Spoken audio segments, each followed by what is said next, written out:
You're on right there. I'm on. You're on. Hey, this one's the one that we know, right? Isn't that the one on Dutch? Yes, you need 2, them. 3.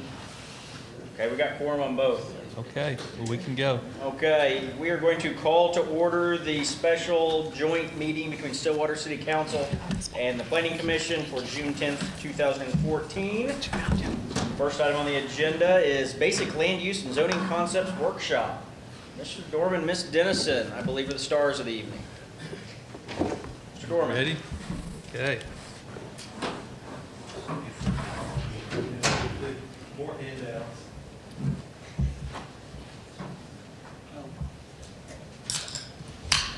Turn that on. What's on, isn't it? Hey, John, do you want the TVs off? Yeah, it's kind of distracting. Oh, wait. I figured. Oh, this one's different. Okay. Oh, is that how you do it? This one's different. This one's different. Those just go down. There's Liz. Liz, do you have who's here and not here? Okay. Ready? Okay, well, let's get started because I know everybody is anxious to get through this. We're going to do a basic overview tonight of zoning practice and law. Basically, we've got this program divided into two parts. Tonight, we're going to talk about the substantive aspects of it, kind of what zoning practice is, how it works theoretically, and then the second part of the evening will be basically some zoning law things that would be important for you to know. And then later this summer, after you've had a chance to read all these wonderful materials that Mrs. Dennison has assembled for you, we will have a second program where we will actually sit down and talk about the practical aspects of how all this works and talk about the process in particular. And Ms. Dennison will be the primary speaker that night. Like I said, tonight is basically on the substantive parts. There are some aspects of procedural zoning that I won't be able to completely take out of this, but we'll do our best. The other thing, too, is that Ms. Dennison is here, and we'll jump in as needed. Although, as you probably know, planners and lawyers don't necessarily speak the same language. In fact, I actually have a paper on how they don't speak the same language, but so you can hear it from both perspectives in some of these instances. Why are we having this program? Well, looking around the room, I see two persons who have actually received formal training on zoning and land use, at least in my tenure here. I think there's one member of the Planning Commission that's actually been through the whole program. I don't remember, have you been through all this, Mr. Buchert? Not with this city. Not with this city. I know in your past life and in my past life in Tulsa, we both went through some stuff like that. But obviously, we have a little catching up to do. The other thing that I think you might keep in mind is later this year, we're going to talk about form-based codes. And it's really important that you grasp the basic aspects of what we call Euclidean zoning. If you can remember those basic things, then it makes form-based codes very easy to understand. So if for nothing else, if you look at this as just a kind of a quick review session, then you'll find value in it tonight. Materials, like I said, Mrs. Dennison has prepared a very thorough group of materials from APA sources and Oklahoma Planning Group and various other entities. And we would like for you to read over those during the summer. You don't have to read them all tonight, obviously, and I don't purport to even think about going through that tonight. But these will help give you some background on what we're talking about tonight, and also just in zoning practice in general. They're good materials, and I know she spent a lot of time looking for articles that she thought were very germane to what we're doing here.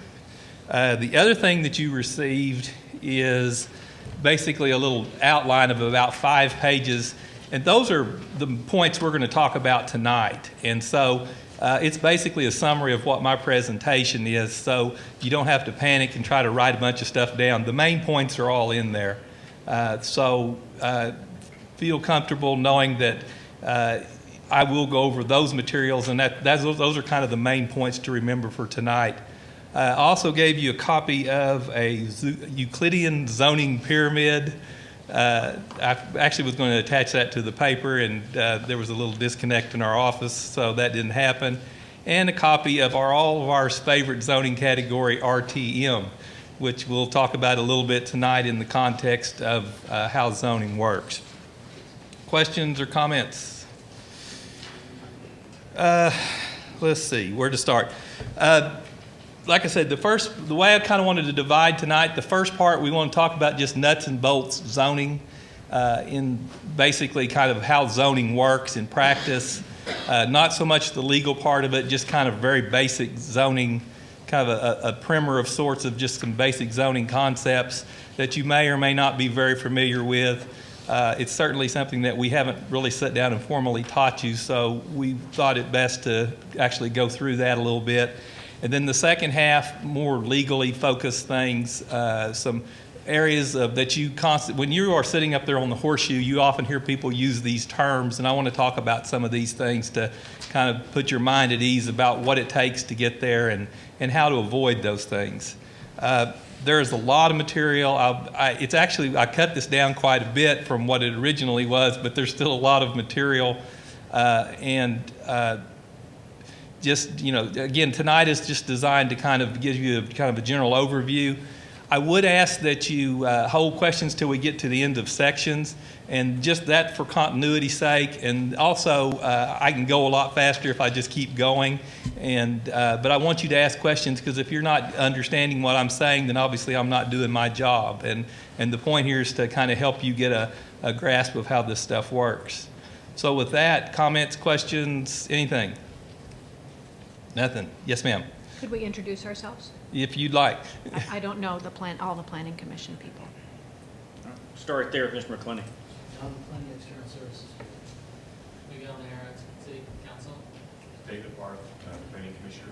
Lori Crosby, Planning Commission. Josh Marler, Planning Commission. Mike Booker, Planning Commission. Joe Weaver, City Council. Trey McKee, Planning Commission. Dan Galloway, City Manager. Pat Arlington, City Council. John Bartley, Rush Chair. Okay. And I guess most of you know, I'm John Dorman, City Attorney, and seated over here to my right is Paula Dennison, Development Services Director, and person who actually knows what's going on here tonight. So John, I just want you to know I have a bad feeling about giving the City Attorney the mic. it takes a while. I had a talk with him, Joe. I've actually had several talks this week, so I will move as expeditiously as I can. If you would pull out the outline that I prepared, I'll kind of get you started through there. I'm not going to necessarily read everything out of there, but I want to kind of get you started. And obviously, you have to start someplace, so we'll just start with the very basic thing, and that is, what is zoning? Zoning is the legislative process of controlling land use on a comprehensive, planned, area-wide basis. That's essentially what it is. It's a component of what we call land use regulation. Land use regulation actually encompasses a whole bunch of areas besides zoning. You have zoning, you have subdivision control, you have building regulations, all these different things that fit into this. But zoning is the part that most people think about when they hear land use regulation. Zoning has been recognized as a lawful function of municipal governments for about 90 years now. There's a case called Village of Euclid versus Ambler Realty that I have cited there in the paper, and that is the case. If you hear the term Euclidean zoning, which you'll hear ad infinitum tonight, you'll probably wake up in your sleep and say, I can't hear that word again. But that's where that comes from. And in this case, the Supreme Court said that it was a lawful and valid function of a municipal government to divide and regulate land in a manner like we do here in Stillwater in the context of zoning, as long as it's done in a reasonable manner. And so that is the case that kind of gave rise to this practice. And as I mentioned here in the paper also, traditional Euclidean zoning divides the entire community into a geometric pattern of zones or districts, typically comprised of residential, commercial, or industrial designations, and then it further classifies it into subcategories based upon the nature and intensity of land use. So, I mean, all of us have seen the zoning code here, so we have the basic Euclidean categories, residential, commercial, industrial, but we have some others as well, and within each one of those categories, there's an intensity of use that that's basically described by the title itself. Residential single family, residential multifamily, general commercial, high density or high-rise apartments, industrial or general industrial. And so, I mean, the categories are almost self-explanatory. So in this traditional Euclidean pattern, then you divide into these general categories, and then based upon intensity of use, you divide into the subcategories, and that's how it works. Within the regulatory structure, the highest use, the best use in the zoning, at least as far as zoning law goes, is residential. Everything works away from residential. In the old Euclidean statutes, the ones that we had years and years ago, basically the process was cumulative. The highest use could go through every level of use. Even though you had residential at the top. In fact, if you look at the pyramid, you'll see it actually has agricultural at the top, which is, well, ag zoning is what it is. I mean, it's farming or it's ranching, but homes are at the top of the Euclidean, of the true Euclidean, this word's going to be hard for me, pattern, and that use was cumulative in a sense that you could have residential use in any use category below it. So you could actually have residential use as far down as industrial, and that doesn't happen today. In fact, there are reasons for not doing that the planners are much more capable of telling you about than I am. But the idea is that you have this hierarchy of uses, and you try to zone and use land in a way that is complementary, and that you minimize negative impacts on adjoining properties. And that's how this Euclidean pattern works. Also within the context of Euclidean codes, they regulate horizontal lot and structure size, what we call bulk regulations that we're going to talk about in a minute, vertical height regulations, and structure location or setbacks. And you obviously know a lot about setbacks, having sat on the Planning Commission or the City Council for a while. Questions at this point? I mean, that's about as basic as it gets. Did I miss anything? Not yet. Okay. This is my fail-safe, too, I might add. Okay, the basic regulatory tools. There's 3 basic tools that you have in the context of zoning. And the most basic of your regulatory tools is called the comprehensive plan. And as I have there in the definition, it's the document adopted by the governing body that expresses a community's goals, objectives, and policies regarding land use. And the purpose of the plan, as it says there, is to guide land use decision-making on all levels. So it is designed for the purpose of providing guidance, okay? That's really the main purpose for that. It's the vision, so to speak. The council went through a visioning process. It's the same thing. It's the thing that, it's your ends, your goals, it's the things that you want to do to make the community the way the citizens want it to be. In Oklahoma, and this is an important point to note, in Oklahoma, establishment of land use regulation, i.e. a zoning code and a map, is premised upon you having a comprehensive plan. Under the Oklahoma statutes, if you don't have a comprehensive plan, you cannot have a zoning law. It's that simple. You have to start with a vision, and then that based upon that vision, that policy, whatever, then you can build a zoning plan or zoning code off of that. But if you don't have a comprehensive plan, you cannot have a zoning code. And although I say that you can't have a zoning code without having a comprehensive plan, I will also tell you this, that the comprehensive plan is not the law. It has no legal basis. You can't walk into a court and say they violated the comprehensive plan, because it has no legal authority. It is the basis for the laws that you have. It's the policy behind it. Does that make sense? Comments, questions on that? Okay, so that's basically where you start then. The plan is your vision. The plan is your policies. It's your goals, your objectives, and you have to have it to have a zoning code. Now, once you have the plan in place, then the next step is to get the zoning code. And as I've pointed out here, the code is your statutory legal mechanism used to regulate land use in accordance with the principles set forth in the comprehensive plan, what we call the textual requirements. You actually go through and you write up you've got the plan now, and the plan says we want to have these kind of uses on this side of town. We want to limit another type of use at another area. You decide how you want the community to look. Then you go through and you create a zoning code, and the zoning code, based on the Euclidean model that we just talked about, allows you to then establish zones, establish districts, establish things that allow you to put the plan into place. And so that's your first step then.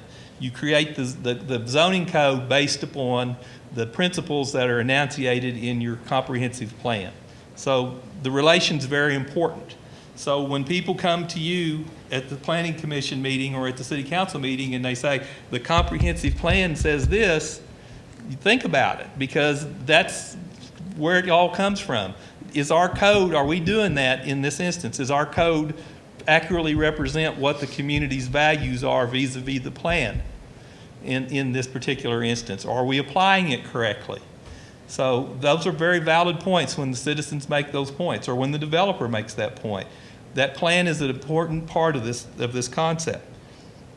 A point I would make too is that the zoning code and the plan, for that matter, they're not static documents. They're not designed to not be changed. And it's important that a lot of forward-thinking cities, Tulsa, for example, Tulsa has a committee in place all the time that's looking at the comprehensive plan, the Tulsa Metropolitan Area Planning Commission. And basically, they have a group, and they'll get a new plan in place. They'll make adjustments to the zoning code, and then they start over. And it goes all the time.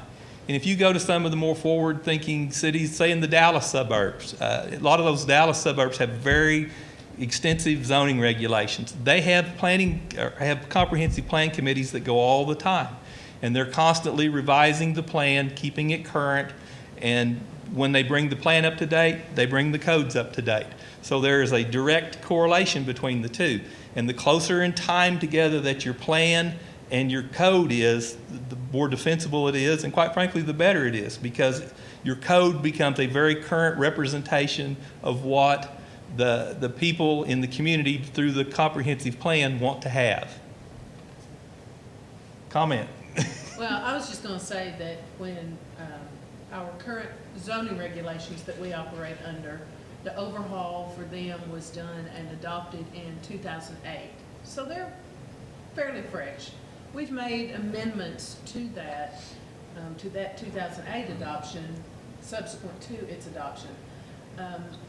At the time that the 2008 Land Development Code was adopted, though, we were operating off of subdivision regulations that were 1966 and zoning regulations that were 1985.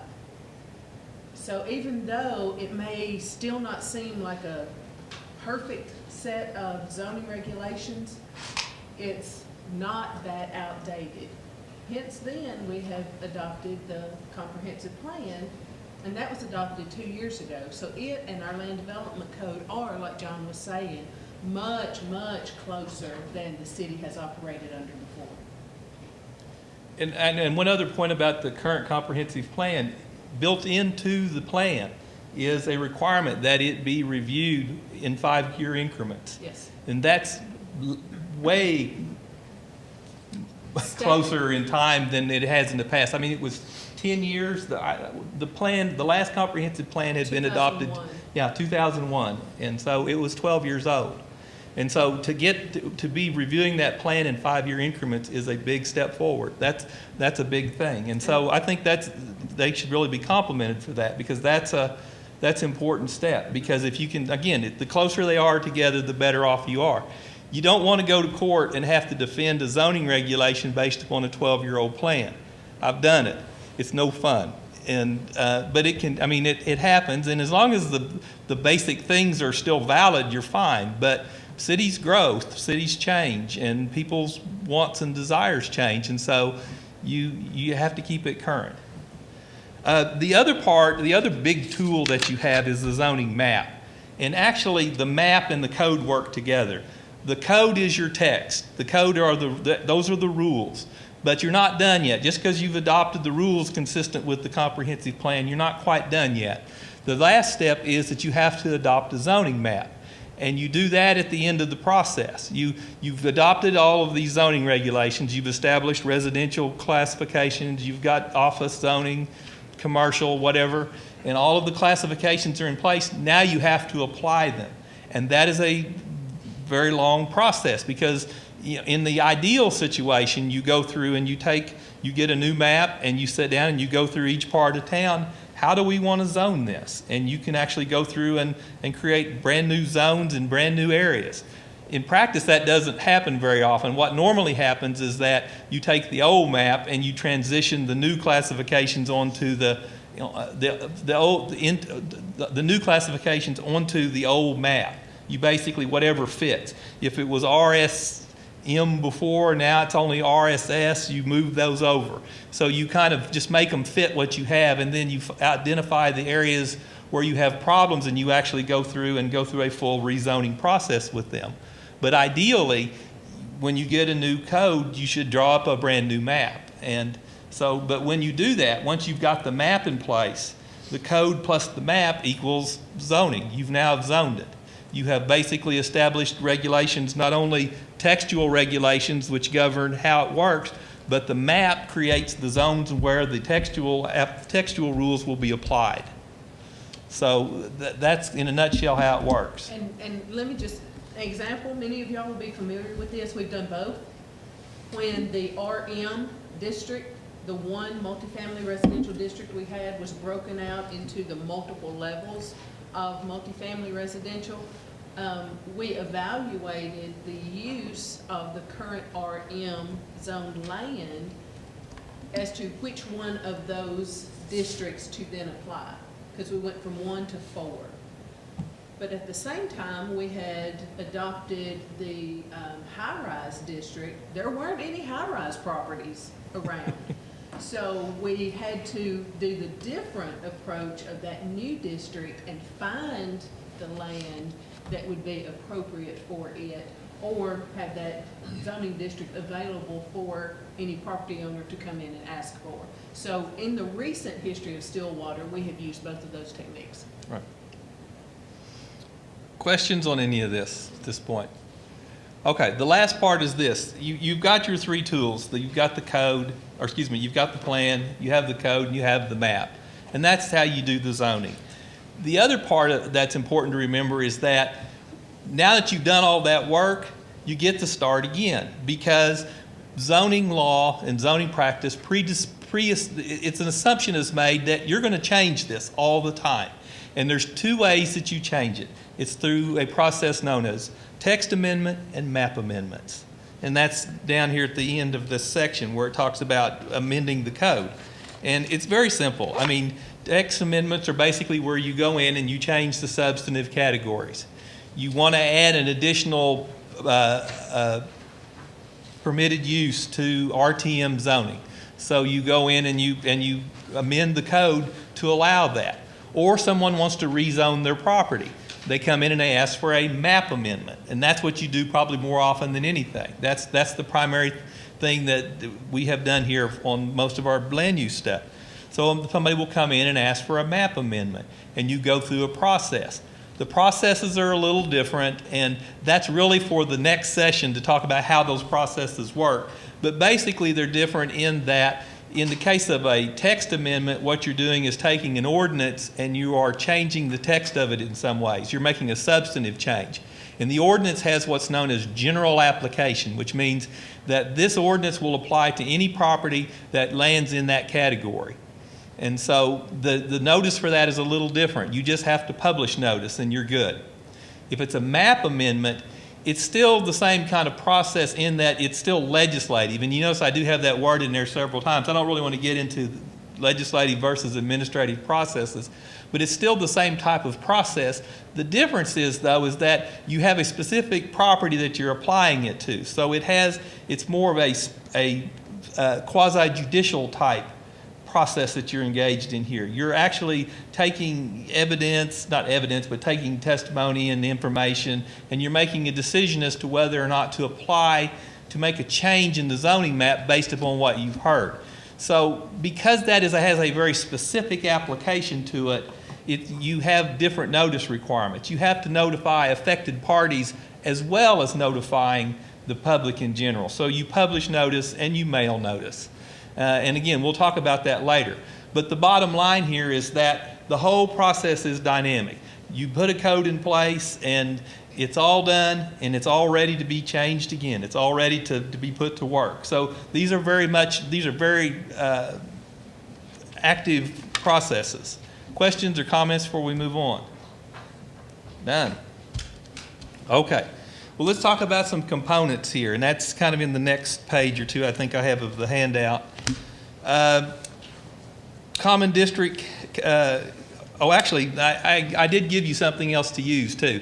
I gave you a copy of RTM zoning, and I kind of want to talk about, I'm not wanting to talk about how all of that works. I just want to use it as a demonstrative tool because it has all of the categories in it that we're going to talk about. And it's one that we're all very familiar with, having dealt with a lot of apartment zoning of late. But basically, you have common zone categories, and we kind of talked about that before. Residential, commercial, and industrial are the truly basic categories. In Stillwater, we also have an agricultural type zoning. We have office zoning, which is something that's kind of between residential and more traditional commercial zoning, a little less intense use. We have a public zoning classification, which most cities have. And there's actually a university classification that we're going to talk about here in a little bit too. So we have several different types of categories, and every city's different because every city has different needs. And the nice thing about zoning is that you can fashion it in a way that it works for you. It's supposed to work for your city, so you can mold this in a way that it works for your city. And I mentioned before that the title talks about the nature of the use, and will also, in most instances, tell you about the density use. And I gave you some examples there. The first thing that I wanted to touch on was what we call a permitted use. And each zoning category, if you look here on your RTM, you look under Section A here, it says permitted uses. And what this permitted use is it's a use that may be developed anywhere within the zone as a matter of right without any additional qualification or restriction.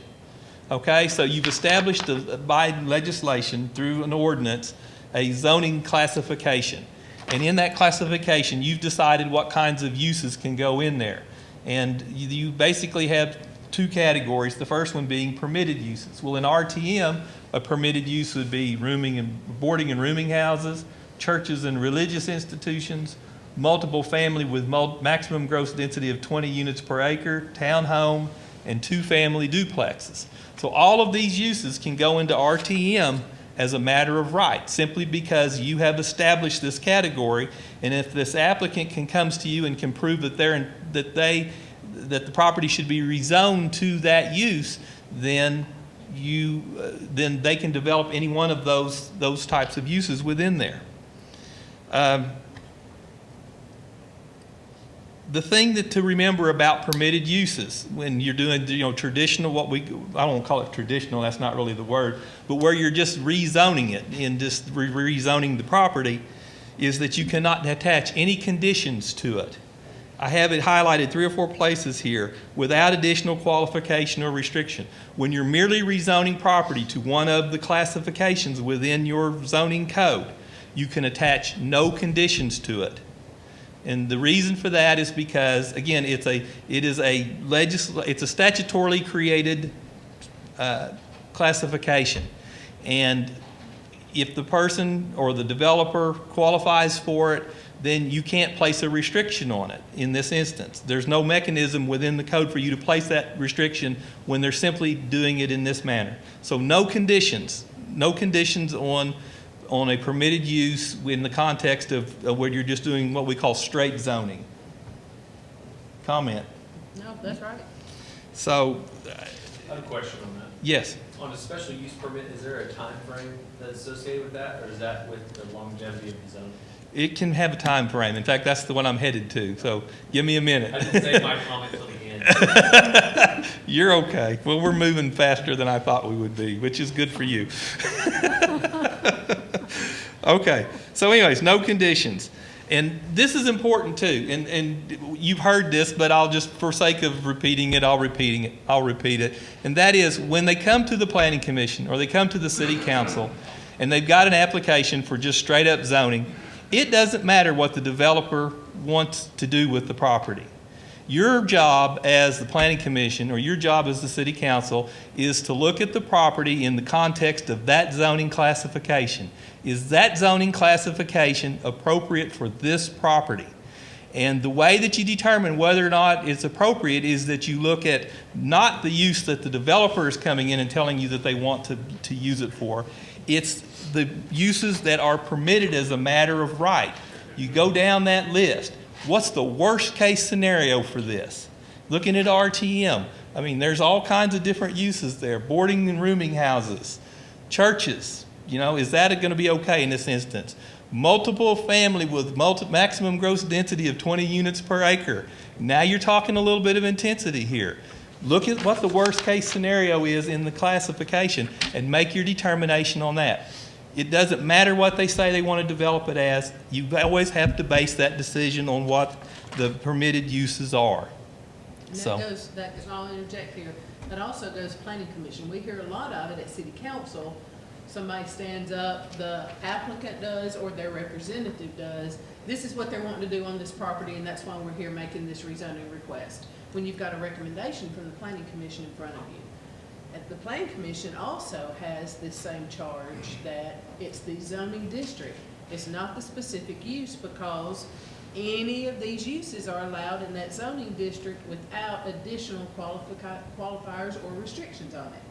So your reports, one thing I'll mention, Mayor, Mr. Galloway, and Mr. McClenny, is the council's reports, not the Planning Commission, but the council's reports will start to look a little different than what you've been used to when it comes to land development items. Because we want to take out all of the, well, what are they putting there? What are they gonna build? Why are they wanting this zoning district? That's not relevant by the time it gets to you. If they want to discuss it at the Planning Commission, then it's gonna be up to Chairman McCune to say, okay, thank you for your input, but that does not have what specific use you're wanting on that property does not have any impact to what our recommendation will be to the Planning Commission. Because they could put any of those uses on there. But the council's reports will look a little different when they start coming to you. Probably. I haven't seen it occur as much here, but I've seen several cases where a landowner comes before planning commission and council, I'd like to rezone my land to commercial. And the first question is, what do you plan to do there? Don't know. I just want to rezone it commercial. I may want to sell it someday, and I like the use choices, and I think it's more appropriate. And councils and planning commissions get really frustrated because they want so badly to know, what are you going to put there? And it's not really, you can't ask that if they don't want to tell you. They're asking for the classification. And so it's hard to separate the two, but they really need to be separated. Yeah, yes, sir. I say, on that specific point, I think that's one of the most important points that we can make tonight, and I'll fully admit this is going from the lawyer in me. Why it's so important to look at it from the worst case scenario is because, and if you got to think ugly here for a minute, think bait and switch. They could come in and say, I want to rezone it to this classification, and oh, by the way, I want to do this. Well, who cares what they say they want to do? And so they could say whatever they want in a planning commission meeting or a city council meeting as to what they want to do with it. A straight rezone, all those uses are open. And so we've got to look at it from what is the worst thing they can do with it. Not what they say they will. It doesn't matter if you trust them or not. None of that's relevant. It's what could they do, because they could sell it to somebody else. They could do something. That's why this is so important to look at it from a worst case scenario.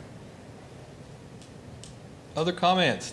I mean, again, I can't beat that. I mean, that's the bottom line here. look at the list of uses, and whatever the worst-case scenario is, that's probably a good place to base your decision. What is it that could happen there? Because again, your job is to decide, is this category compatible with the area, not the proposed use. Yes? This may sound kind of far out, but for the communities that have zoning that want to know what everything is, has anybody ever said, well, you can't just do a straight rezone, everything in our community has to be a PUD? Yes, there are some regulations that, I've been everywhere, Right. that I have seen where they specifically have in their regulations. They still have the general common district classifications, residential, commercial, industrial, but that's more of a feel-good because they do want to strictly regulate every single specific use, how it looks, how it feels, how it functions, whatever in that district or on that property. So everything has to be a PUD. You still have the underlying common district category, but everything's a PUD. Yes, sir. I do not recommend that. Almost sidetracked. Thanks, Told me Joe. not to do it, but I'm gonna do it. I think our planning commission's doing a great job, but, so I'm gonna say that to start. But You told me to never do that. Because I truly believe they are. They're doing a great job in all the years that I've been on the council. I rely on them. They're great people. What would you say that as a council member, I should be looking for the planning commission to be provided? Wow. A thorough examination of the application that is coming before you, having gone through and made a fairly exhaustive review of what that application is and how it fits within the comprehensive plan and within the zoning code and within that area. I think that's why you have them. That's the purpose for the planning commission is to basically do the hard work, do the hard part. One of the commissioners that's not here tonight, that's what he will tell you. That's been his mantra since day one, is that it's our job just to shoulder that. Okay, well then here's the follow-up question since you didn't answer my question. Is, under what circumstances is it appropriate, legally or otherwise, for the city council to reject a planning commission recommendation?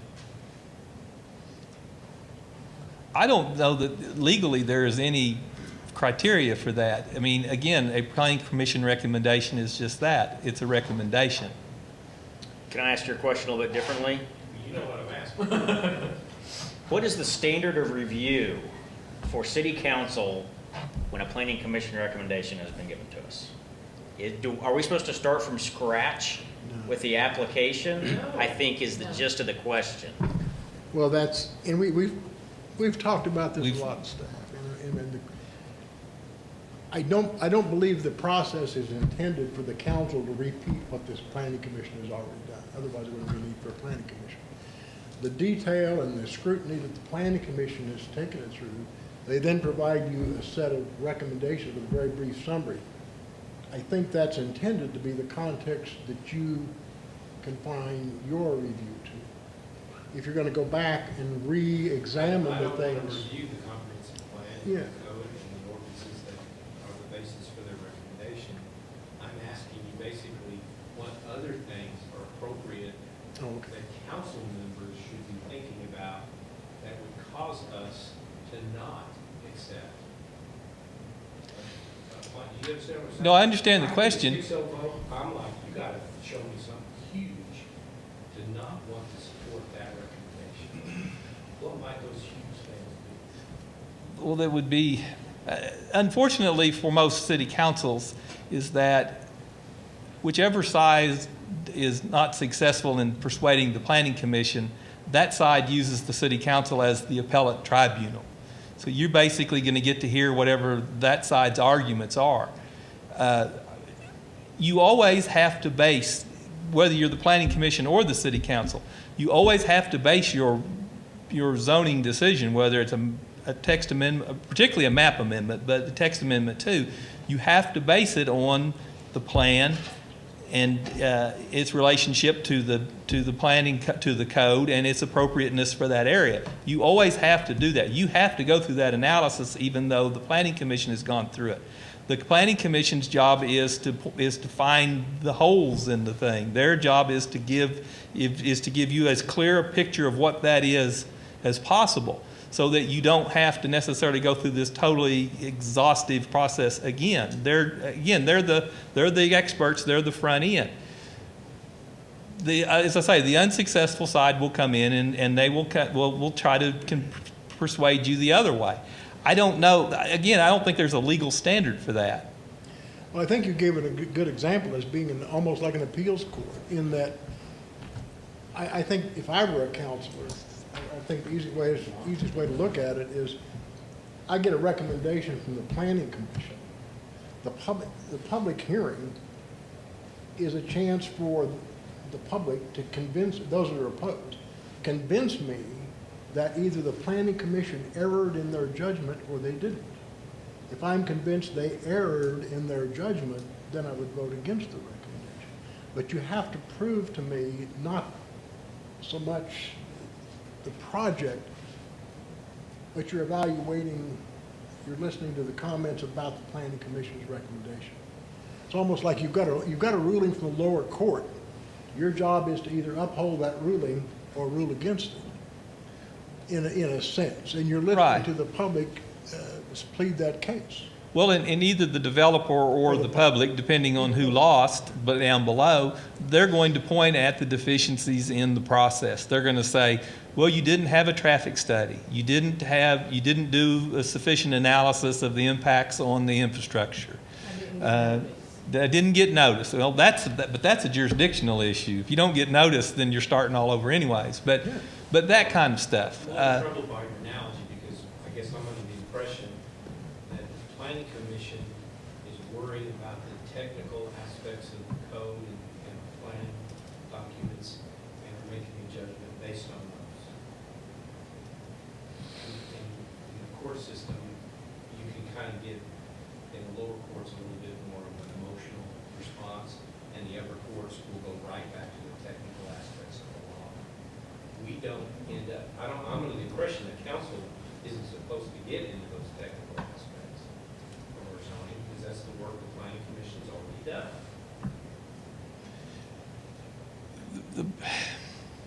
Let me, while you're thinking, let me interject just right quickly here. A couple of things, listen to all the discussion.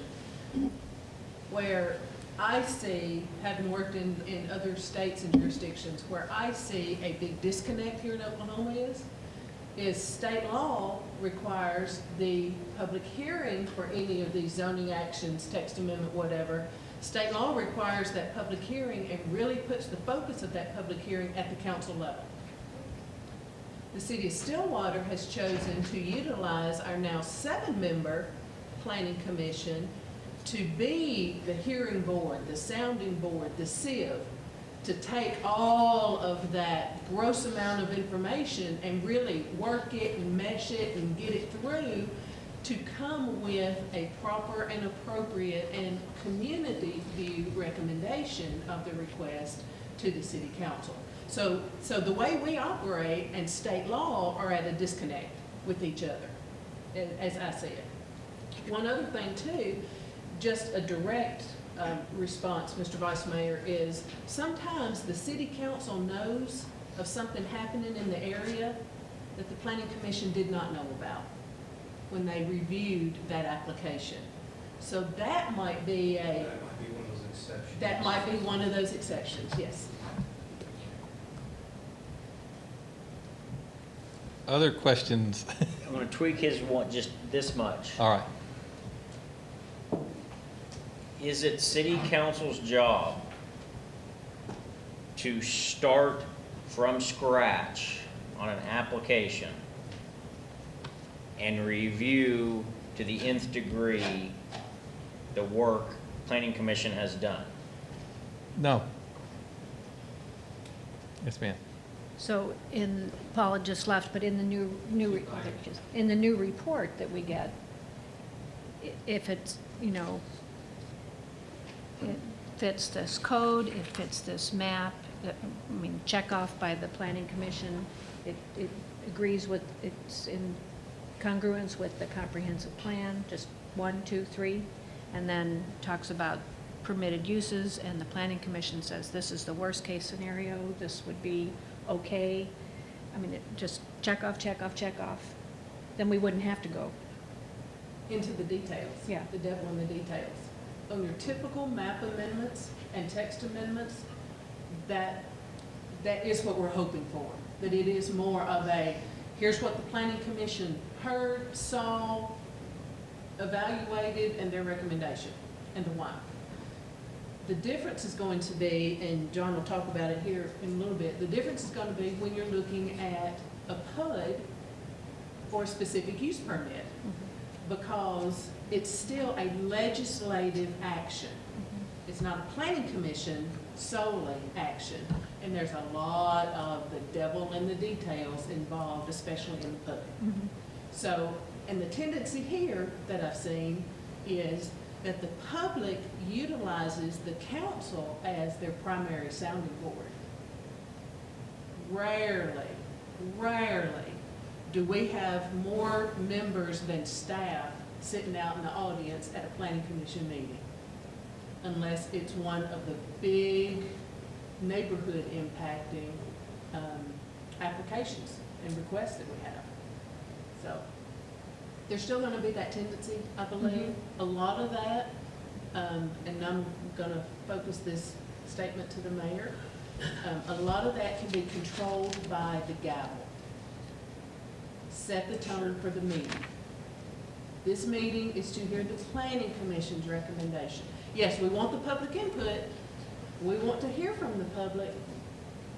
We've already heard that the planning commission has heard from the public. Got it. That's kind of what I was trying to say. Okay. Let's move on. You had mentioned specific use permits, so let's just jump right on in there, because there's a difference here. Again, looking at your RTM zoning, permitted uses, if you look at B here, it talks about specific use permit. Well, what is a specific use permit? Well, as I mentioned here, you have a list of uses that are permitted if the regulatory determines that certain conditions can be met. And whereas development of land as a permitted use is a matter of right and cannot be qualified or restricted, development under a specific use permit may be qualified or restricted by the governing body as necessary to render the land use compatible with the adjoining property uses. So if it's a permitted use, you can't add conditions to it. But if it's a specific use permit, it's one that can be made compatible under certain circumstances, then you can place conditions on it. In fact, it's intended to have conditions placed on it. The use is premised upon the establishment of conditions that make it compatible. The trick here is that it's nice for you to be able to impose conditions, but the conditions have to be reasonable in scope. In other words, you get a specific use permit application for a property that's listed on this here on RTM or on RT or whatever category, and you start working. You look at the property itself, you look at the adjoining area, and you'll hear from both the developer and you'll hear from the public. What are the things that render this compatible or incompatible with the neighboring area? And based upon that information, then you start to formulate what those conditions are. As long as you're reasonable in scope, you're going to be fine.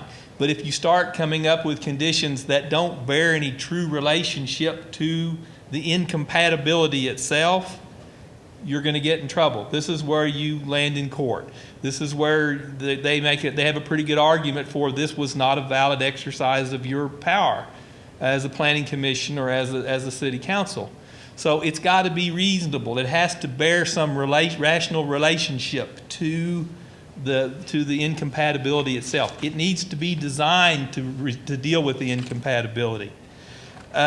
You asked this question earlier. Specific use permits can be permanent and they can be temporary. you can time them. I mean, we've done that here. And I can remember several instances where we granted use permits for short periods of time. And you do it for a lot of reasons. You may want to amortize out that use over time. It may just be a transient situation. Maybe they need to have a gravel parking lot because for a short period of time until they can get the other one paved or get the building built. There are things that you can do. So the use permits are nice. It's a good way to zone. And again, you always have the ability to use the conditions. You use specific use permits primarily with uses that are hard to place. And I kind of gave you a list there. Oil wells. In our code, oil wells, you have to have a specific use permit. We only allow them in 2 zoning categories, but even within those zoning categories, you have to have a use permit. Funeral parlors, cemeteries, those are uses that people have issues with, so you need to you use use permits for those. Parking garages are hard to place sometimes. Car dealerships, they're very intense uses of land. Use permits work there. And you can look at use your imagination. I mean, there's a lot of things that you could probably use a use permit for here that would be very appropriate as opposed to having just straight up by right zoning with them. Let me say something else too. Trey, on your comment, we, in our code, use permits, if and when they're granted, they have to be established. That use, under those conditions, has to be established within 12 months of the approval of that use, or it becomes invalid. And the purpose for that is there's been all of this time and energy and effort and expense on everybody's behalf to evaluate that use, and it's that one use on that single specific piece of property that has been granted. Not that one use on every piece of property that's zoned that way, just that one specific property.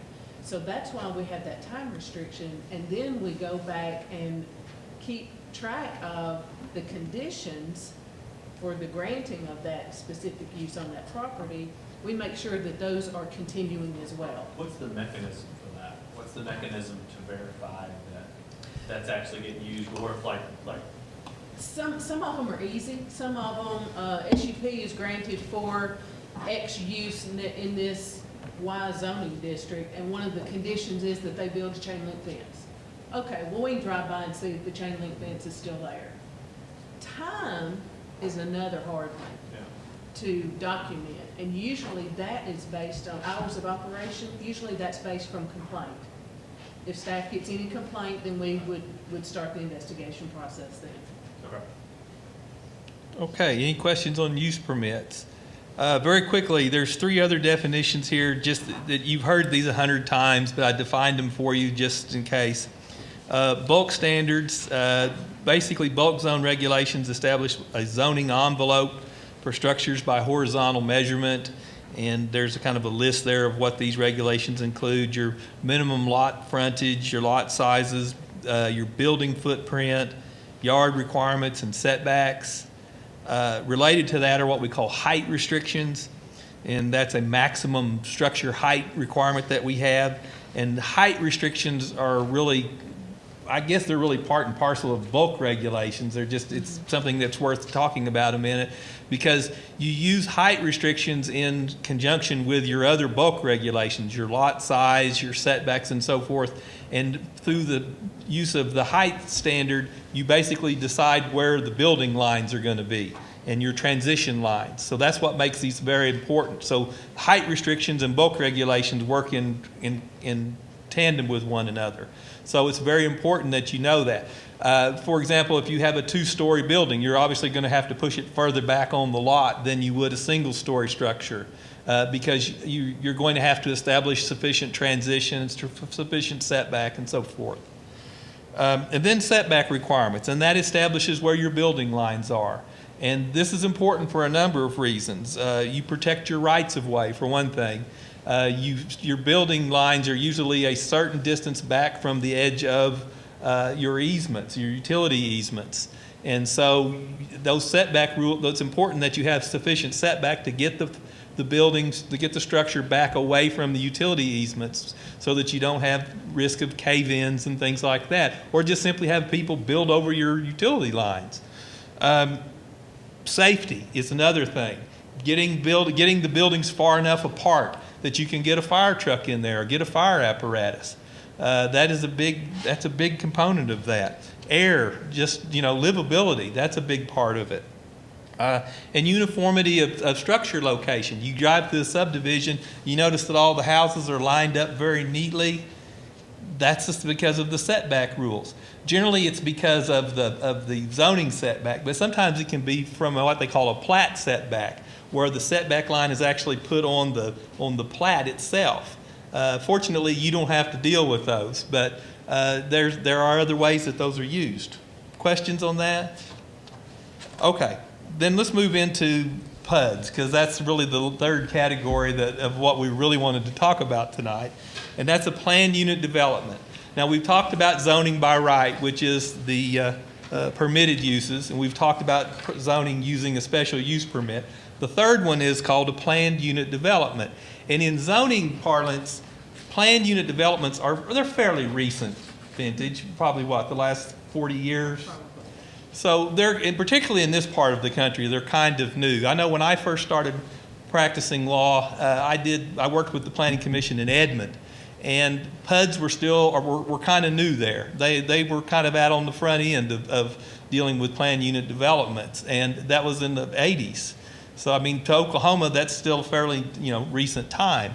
I know they've had them in Tulsa forever, but it's something that's fairly new. But basically what a PUD is it's an adaptive tool. And the idea of a PUD is that you could actually take a piece of property, take a proposed development or a specific use or combination of uses and adapt the underlying zoning in a way that you can make it fit. Because not all property is unique. The first thing they teach you in property law in law school is property is unique. Every parcel's got something that's a little different about than every other parcel. And that uniqueness can be significant in some instances. And initially, that's how PUDs were used. PUDs were used on those parcels that that the traditional zoning couldn't really get developed. So you brought PUDs in. And that was one of the primary ways that they were used. The other one was where you wanted to do what we call mixed-use developments, where you would have more than one use. You'd have maybe an apartment complex on top of a commercial structure. They did that a lot on the East Coast. New York City, Philadelphia, places like that, that's the norm. Around here, you don't see those kind of mixed uses very often, but that's another way that they use them. But the key to a PUD is whereas when you are looking at a request for a particular zoning category, just as we keep calling it straight zoning, I don't know how else to describe it, you're looking at all the potential uses. When they come to you with a PUD application, you're looking at a specific use. You're looking at exactly what it is that they're going to build. They come to you with a plan. This is what I want to build here, and I need for you to approve this as a PUD because the traditional zoning won't provide me what I need to get this built. And they basically ask you to make concessions with the zoning regulations in exchange for them building it a particular way. So it's a specific use. This is where, as opposed to where when you do straight zoning, you're not really supposed to ask them what's going there. Here, that is the focus. What is going in here? How are you going to do it? So that's really the key to a PUD. So it is, for lack of a better term, it is conditional zoning. There's nothing about a PUD that is not conditional zoning. And it's all about being able to vary those the rigid requirements that the zoning code would have otherwise. So it's about being able to develop. So you always have the ability to make reasonable adjustments to the plan. There's no problem with that. You can ask for things. It's just, you can impose reasonable conditions, and, well, I'll just leave it at that. The other point I would make about a PUD, and this is where a lot of people get confused. A PUD is not standalone zoning. It's not a zoning classification in and of itself. There's a tendency from time to time from people to call PUD negotiated zoning. But it's not a create your own zone, like, to a pizza place and you create your own pizza. You don't get to create your own zone. You still have to have an underlying zoning classification. So when you do a PUD development, what you do is you find the zoning classification that is closest to what it is that you want to develop. So for example, our old RTM example again, you want to develop an apartment complex. Well, RTM will let you do 20 units per acre. If you can meet that density requirement, then you would start with this category here.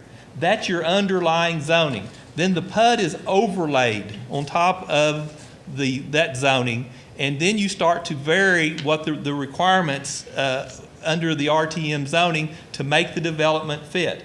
Maybe you need a little less. You need a little less setback over on one side. Maybe you need to you need to change the building height a little bit. Maybe you want the buildings to be a little bit taller than what the zoning would require. You can do a whole lot of different things. There's no set rule on how much you can change. Eventually, though, you can contort it to a point that probably you have zoned it something other than what the underlying zoning would permit. But the idea is to keep it as close to that as you can and make the changes that are necessary to get the property developed. So the bottom line is this. If you look at the three types, the permitted use, the SUP, and the PUD, in a permitted use, you always look at whatever the possible uses are for that zoning classification. It's never appropriate to ask what it is that they're going to put there. If it's an SUP, fair game. What is it you want to put in there? Because if it's an SUP, specific use permit, they're going to have to come in and tell you, I want to develop, in this case, an educational institution. They need to tell you what it is because you have to be able to fashion the specific use permit. So it's fair to ask what it is, and it is fair to impose conditions. A planned unit development, you start with what is it that is going in there. Have you got the appropriate category underlying it? And if so, then you can impose reasonable conditions on that. When you're saying, using your example of educational institution, ask what they want to do. What do you mean? Are you opening a preschool or Yes. a high school or a bartender school? Yes, you can ask that. That's fair. What's going in there? I mean, that's the game with the PUD. No, That's the actually, trade. That's the trade-off that they make. Absolutely. Do you I do, will, I'm go ahead. sorry, go ahead. Oh, I was just asking, you do both, in some cases, they do both at the same time. They ask for a rezoning of the underlying zoning and a PUD on top of that? Yes, you do them concurrently. Okay. That's how it's always been done here. Every place I've worked, certainly. That's where, seems like it adds a great deal of difficulty to the process. It scares people when they see that underlying zone. That first thing they look at is, well, this is RTM, and that means they're going to put an apartment complex somewhere. And so you have to look at the PUD you have to look at the PUD to see what it is that's actually going to happen there. But yeah, I agree with you. People, they get nervous with that. Do some places require the underlying zoning to be handled separately and get that done and then come back with the PUD? Or is concurrent the most common? no, it's separate, is most common. Seems like it means much easier to sort out the evaluation, to do the underlying zoning first, and then address what modifications they need for a PUD on that zone. It seems like our PUDs have been used recently more for a community wholeness, like, here's what you're gonna get. So if it's a multifamily project, here's the project you're gonna get. Rarely has it been that, we've got a handful of them, but that we need 2 more feet on a height restriction, or we want to put 3 more Yes. beds in here. It seems like that we've used a PUD lately to be, Complete new zone. because, and I think so many things would get, if we separated them out, where you had a straight rezone, it would get shot down right there, they'd never get the opportunity to do the the special use, or the PUD. PUD, yeah. So what are, that, it would, yeah. A risk, when not getting into a lot of the history here, but just in the 10 years that I have been in Stillwater, PUD regulation and application has changed 3 times, if not 4, in how we craft the law and apply the PUD overlay. It has gone from, we have one PUD, and I'll use this as an example, we have one PUD that is only for a parking lot in the middle of a residential block, but they had to do it as a PUD. So it's gone from that to what we see now as more of a comprehensive development of a piece of property.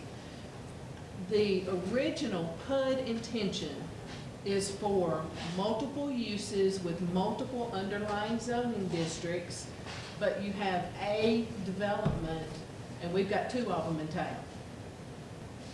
Trading Heights, Berry Creek. Those are the 2 typical planned unit developments, because the range of uses and the style and the landscaping and the setbacks and the heights and how the land is divided or not, and all of that is all included in each one of those individually, in and of themselves. But we have changed so much how we use PUDs. One of the risks that when the PUD regulations now were evaluated, one of the risks that came out of the Planning Commission and the City Council in separating them and doing just the straight zoning first and then coming in with the PUD, I got my straight zoning in, I'm selling the property. There you go. There's no PUD attached to it. Well, now all of a sudden, it changes the whole dynamic of what just happened at Planning Commission and City Council. So to alleviate that risk factor, you have to come in together with them. But they can't, if someone wants to bring an apartment complex in, and they can meet every criteria under straight zoning. They don't have to do anything. But they don't have to. But file for a. But they do, because they want the neighborhood to know, you know, here's all the trees I'm putting in, here's the sidewalks I'm putting in, all that stuff. So One- is there a risk that, do they, I mean, they have the right, but are we, going back to David's question, if everything's not gonna be a PUD, what are the risks that we have with this one is, this one isn't, this one is, this one isn't? And is there some risk later on down the road that we've seen other communities have a problem with by this PUD or something like that? One of the things that we have within the last couple of years dealt with here in Stillwater is PUDs for, in particular, apartment complexes right next to established single-family neighborhoods. They're just, there's no law that says you can't do that. You can't make that request. So a practice has been, if somebody's wanting to develop an apartment complex next to an established single-family neighborhood, they need to do a PUD. That has been the purposeful practice here in Stillwater. And there's reasons for that, as all of you sitting on planning commission and council, I'm sure, can come up with your own independent 3-page list of why. Does it need to become law? If we wrote a law for everything we practiced or policied around here, Really? none of us would be able to administer anything anymore. But I remember when we changed the PUD requirements to say it had to be based on the underlying zoning. Yes. Right. And that alleviated a lot of requests right there. What I didn't understand at the time is you can do them concurrently, which seems contradictory to what you explained earlier. In other words, they can't really truly happen sequentially. Well, you I proved, mean, concurrently, they have to be sequential. And the first step is to change the underlying straight zoning that you used, and in that decision, you're not supposed to consider the proposed use. You're supposed to look at the categories. So, but you are. You're saying if you do them simultaneously, that gives you that takes that right of the basic zoning request away. You had to give up that approach. but it's because you're follow me? I They hear what can- you're saying, yeah, but I would disagree with you because you're asking for either way, whether it's sequentially, whether you require a 2-week or a 3-month or whatever differentiation, or you do them concurrently, there's an inherent assumption that you are changing a zoning classification. If we already were in a zoning classification and you wanted to do a PUD, that's where I think you start getting to the analysis, is that really just go ask for a variance? But if you're wanting to do a zoning change, I like the concurrent because you're already asking for a zoning change, which all the fears are now flying of what's the worst thing that could happen. So we've got that safety net. We've got that if you want to make that big of a change, meaning total change of category, we want to know exactly what it is you want to do. And so putting those together. Otherwise, they can just ask for the big thing and we can look at worst case scenario, and if it's great and if it doesn't, we're going to say no. But if they want to change and tweak, well, you've opened the door, we want to see all the plans. That's my mindset on it. Well, and there is a logical disconnect. I don't disagree with you, but the statutes, which is partly what we rely on, they do provide for this alternative means of rezoning the property. And it's that statutory mechanism that makes it possible. So I'm not disagreeing with you. But most places that I have worked, certainly Broken Arrow and Edmond, they did them concurrently. That was kind of a given, and I think that is maybe the norm now. Maybe not so much in the past, but it is there. Other questions on PUDs, SUPs, or zoning by right? If not, I'm going to run through these other categories very quickly, and then we'll take a poll about where to go next. Do you talk in here with variance? I kind of brought that. I did have variances at the end. Okay. I have a provision. I have some language for that. Very quickly, overlay zones. You've heard this term used before. This is where there are special districts that you overlay over an existing zoning category, and your purpose here is to impose some special restrictions because of unique characteristics of the neighborhood or of the area. Of course, probably the best known overlay in Stillwater is the Westwood overlay, where we have an established neighborhood, and there are requirements in there that cover occupancy and things of that nature. I'd say the bid is the best known. Well, that was my next one. Was the other type is where you have unique redevelopment or building code regulations, and that's where the bid is.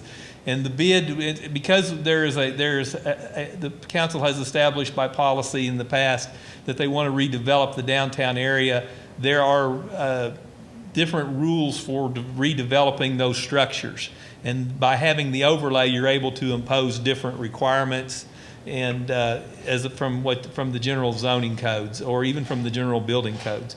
So there's a lot of ways to do overlays. Historical overlays are the traditional thing that you see. If you go to Oklahoma City, there's Mesta Park, or you go to Tulsa and you can see Maple Ridge and some of those neighborhoods. I mean, they have overlays there, and they restrict the type of building in those areas.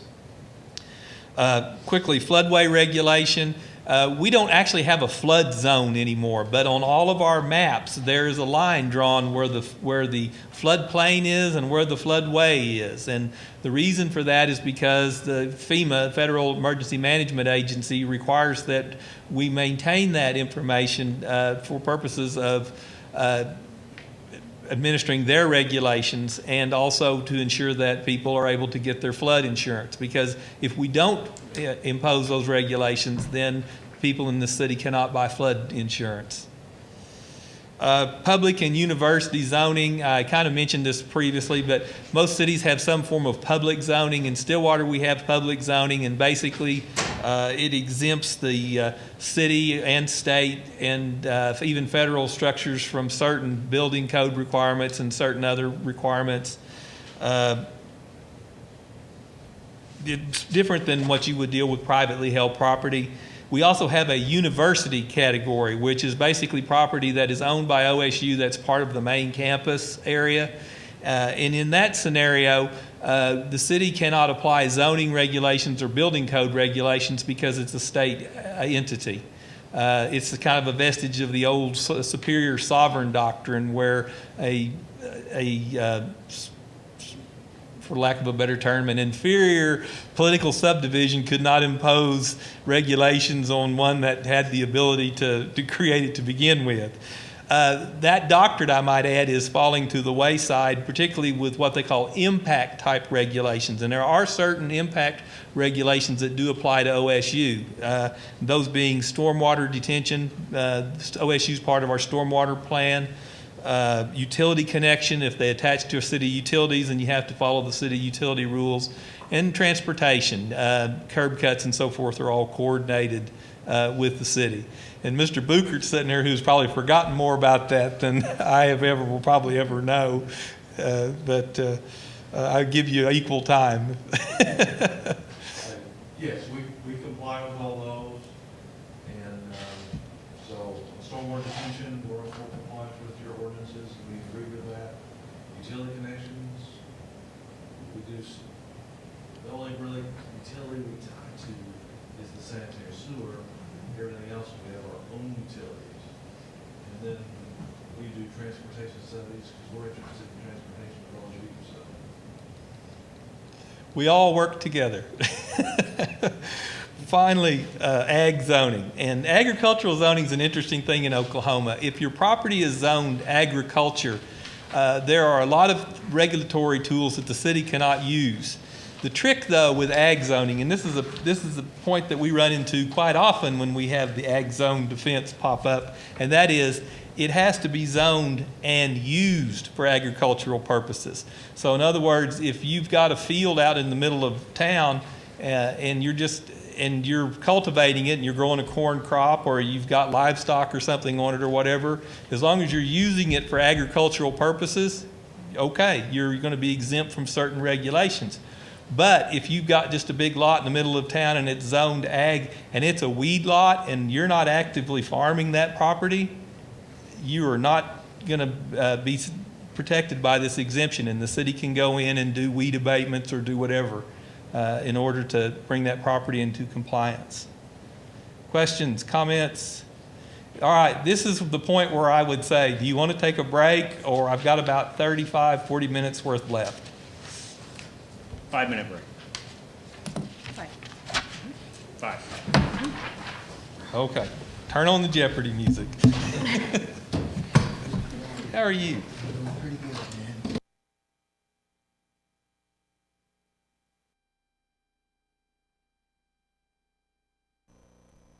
Sign up for the City of Stillwater's new emergency and community notification system, Be Informed Stillwater.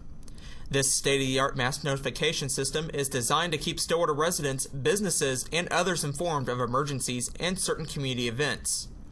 To sign up for the service, go to stillwater.org and find the Be Informed Stillwater button at the bottom of the page. There you'll find instructions on how to sign up and information on frequently asked questions about the service. When signing up, you may enter up to 10 phone numbers and email addresses in your profile. The system will notify you by the following methods which you can choose for your profile: voice, email, or text message. Notifications include imminent threats to health, safety, and welfare of our community, such as wildfires, floods, and severe weather events. You'll also have the option to choose to receive non-emergency alerts and informational bulletins on city news and topics that interest you. For additional questions, email beinformedstw@stillwater.org or call 405-533-8590. Don't have computer access at home to sign up for Be Informed Stillwater? No problem. Visit the Stillwater Public Library at 1107 South Duck Street and speak to a librarian at the help desk. They will be more than happy to assist you. Hi, I'm Blake Shive with the City of Stillwater. Here are some friendly tips to make sure your trash and recycling carts will be picked up on your scheduled pickup day. First, have your carts out by 6 a.m. Make sure there's 5 feet from your cart and make sure that the lids are closed to ensure that your carts will be picked up. For more information, you can visit the City of Stillwater's website at stillwater.org. Nobody likes it when the power goes out, especially when they get a busy signal trying to report an outage. Well, the City of Stillwater has unveiled a new phone system where customers can easily call one phone number for electric, water, and sewer outages. The number to call is 405-372-3292, and you can call 24 hours a day. This is an automated system designed to recognize your phone number and easily pinpoint the problem at hand. So make sure your phone number is updated on your utility account.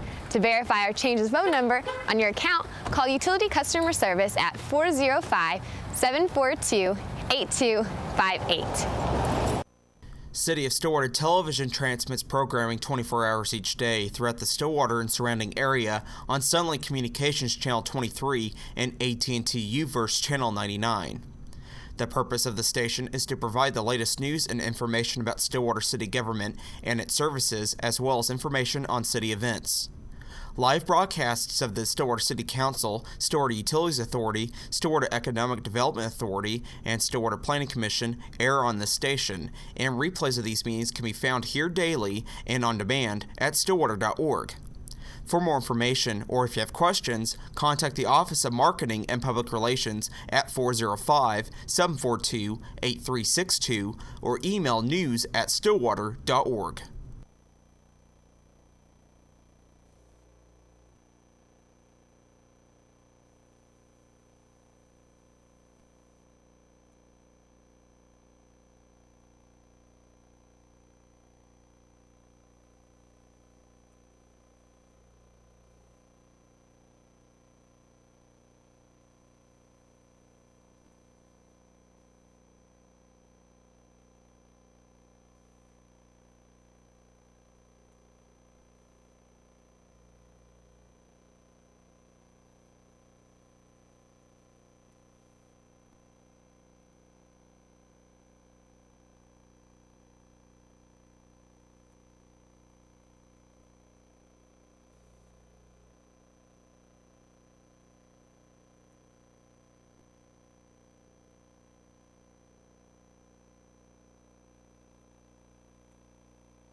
Okay. when he's through with the 45 minutes. Will?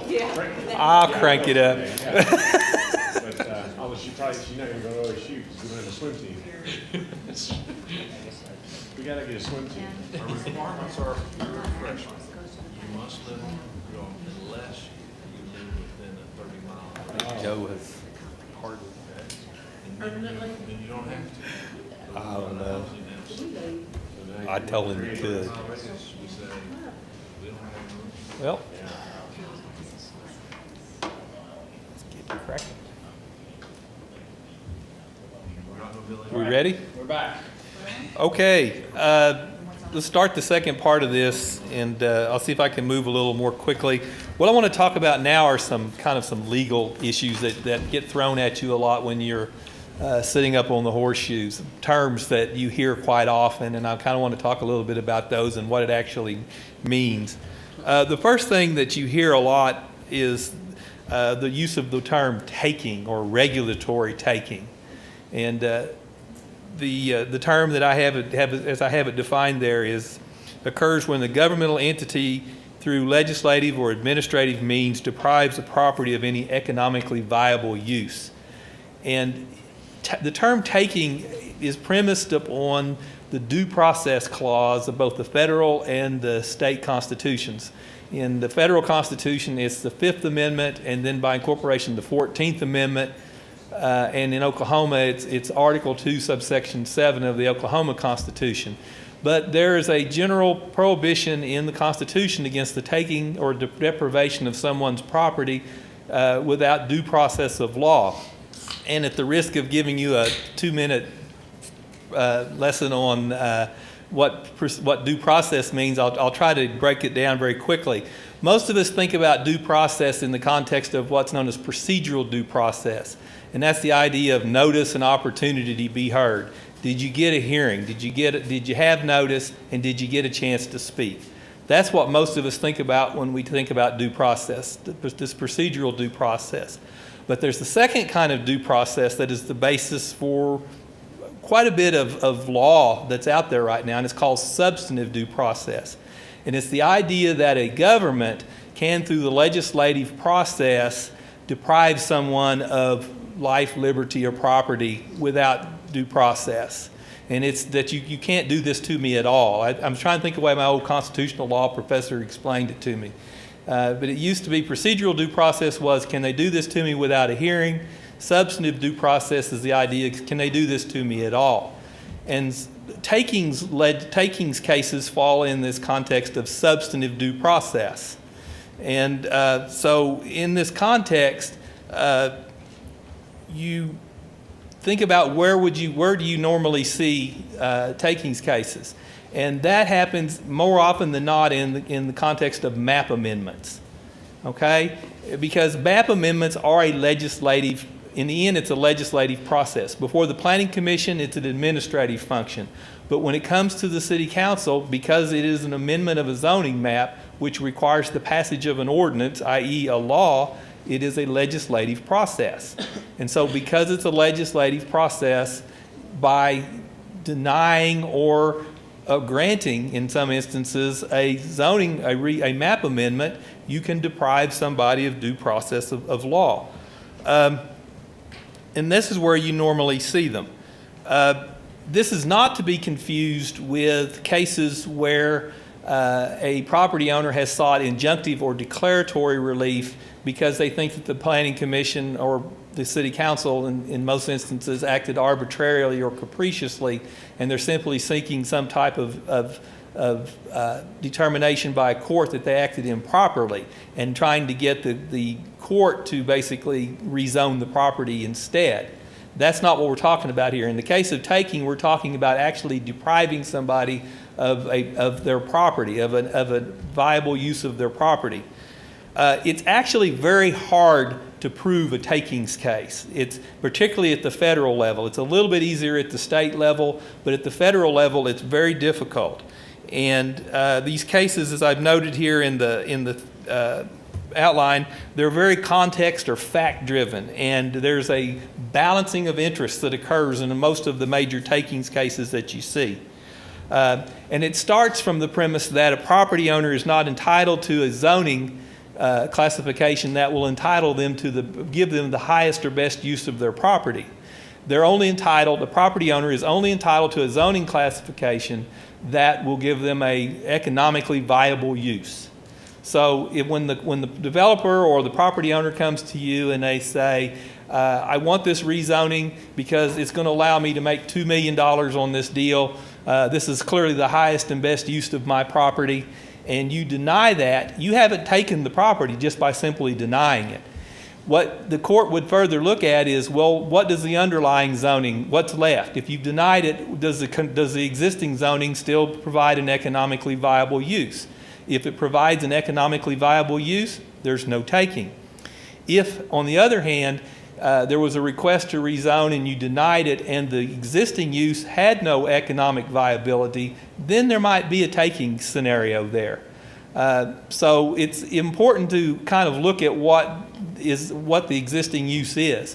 One thing that we don't really do here that I have seen other cities do is, in the context of a rezoning application, you have the ability to not only rezone the property for the use that has been requested, say for example RTM, but you can also rezone the property to a less intensive use within that same category. So if someone came in and asked for RTM zoning and you didn't think that RTM zoning was appropriate, you could rezone it RT, you could rezone it RSS, or you could rezone it RSL, because those are all lesser included categories. Your notice is sufficient and that is there. And in a context where the existing zoning is not viable for the property, you probably should consider that, because otherwise you do kind of set yourself up for the potential of a takings case. Again, though, it's very, very difficult to prove these, but theoretically that's out there. If a person is able to prove that the property was taken, it was the subject of a regulatory taking, then that person can seek what they call suit through inverse condemnation. And the reason that you can seek compensation through an inverse condemnation action is because the other part of the deprivation of due process prohibition in the Constitution, there's more to it. It's not just that you can deprive them of due process. If it's depriving someone of property, it's without adequate compensation. So the whole theory of eminent domain is also recognized in the Constitution.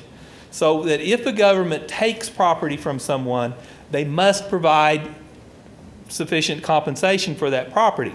So if through the regulatory process you deprive someone of any economically viable use of their property, then it is possible for that person to file an inverse condemnation suit, and the city would have to pay damages based upon the loss of use of that property. And that comes, again, through the federal and the state constitutions. Questions on that? It is a huge area in the law, but it is out there, and you do hear this term used a lot. But I think the key to remember, if nothing else about takings, is it's not a taking as long as there's still an economically viable use of the property.